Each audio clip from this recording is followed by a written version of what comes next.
Барлықтарыңызға сәлем достар, сіздермен бірге мен Наргиза Рабатова. Бүгін сіздерге 15 минутта дайын болатын күнжетті печеньенің рецептісімен бөлісетін боламын. Видеоны соңына дейін көріп, каналыма тіркеліп қоюды ұмытпаңыздар. Алдымен бізге керекті ингредиенттерді дайындап алуымыз керек. Бізге 2 жұмыртқа, қант, жұмсақ сары май, күнжет, қопсытқыш және де ұн қажет болады. Толық мөлшерін осы видеоның астына жазып қалдыратын боламын.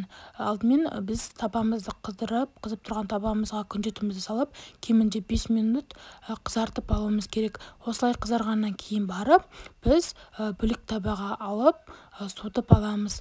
Ыдысымызды дайындап, ыдысымызға жұмсақ сары майымызды саламыз. Сары майымыз қатты не сұйық сары майлар болмау керек. Бұл печеньеге ондай сары майлар жарамайды. Одан кейін жұмсақ сары майымыздың үстіне қантымызды салып, миксерлеп аламыз. Кемінде 30 секунд шамасында миксерлеңіздер. Ұзақ миксерлемеулеріңіз керек, себебі біздің сары майымыз еріп кетеді.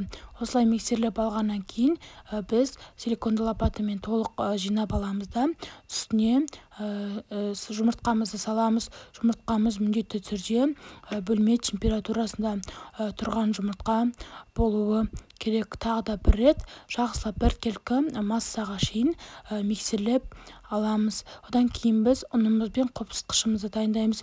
Міндетті түрде ұнды електен өткізіп алыңыздар, себебі барлығы үлкен болып бірігіп қалуы мүмкін. Ұнымызды саламыз, одан кейін қопсытқышымызды салып, енді силиконды лопатамен араластыратын боламыз. Бізге миксердің көмегі қажет емес. Біркелкі масса болғанша біз силиконды лопатамен араластырып аламыз. Енді бізге суып тұрған күнжет керек, ыстықтай салмаңыздар, біздің тестамыз сұйылып кетеді. Осылай күнжетімізді салып, тағы да бір рет жақсылап араластырып аламыз. Алдын ала пешімізді 180 градусқа қыздырып қоямыз. Біздің печеньеларымыз 5-10 минут шамасында пісіп шығады. Шай қасықпен барлығын пергаментке осылай салып шығамыз. Сіздерге кішігірім лайфхак айтқым келіп тұр. Кондитерлік пакетке салып, барлығын біркелкі қылып сығып шықсаңыздар да өте әдемі болып шығады. Енді пісіріп аламыз. Менде 5 минутта пісіп шықты. Өте керемет болып шығады. Жасап көріңіздер. Дәл осы видео ұнаса, лайк басып, комментарий жазуды ұмытпаңыздар.